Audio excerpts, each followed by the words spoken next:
What up, gang? Today we're gonna be trying the new Mr. Netta and Mr. Charles what? Seafood seasonings. You hear me? Let's try them. First off, we're gonna start with the clucking chicken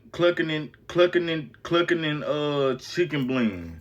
And that chicken is the dark skinned chicken. Cause I watched Bay cook it.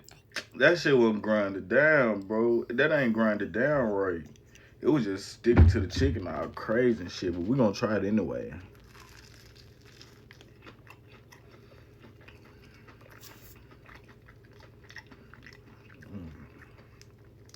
I mean, well, this shit taste like nothing. It don't really have no taste to it. It taste like burnt chicken. The seasoning got burnt up. That's not cool. All right. Next, we got the all-purpose seasoning. Now, this chicken actually look good. This chicken was the light-skinned chicken. All-purpose seasoning, this the light-skinned chicken. Let's try it.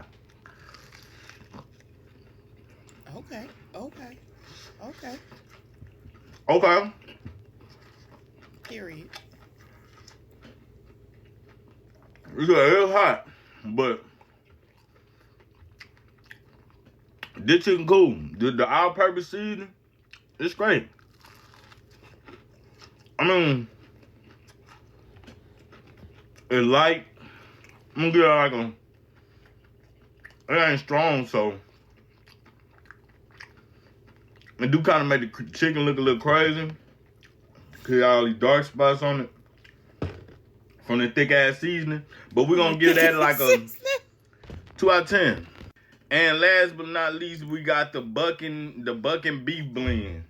And we got a piece of filet mignon steak for that shit, you know what I'm saying? You know what I'm saying? I had a little knife. Sirloin steak. No, babe, she gonna create me. Fuck, we don't need no knife. We gonna just try it.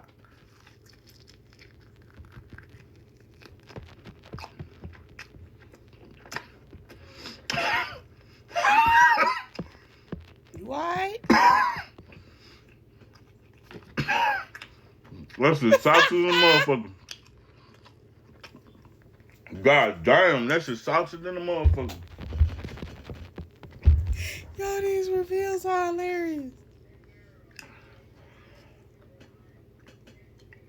Medium. That shit ain't got no spiciness to it either. That shit just salted. But y'all go get Mr. Netta and Mr. Charles seasoning. Y'all try 'em, yeah.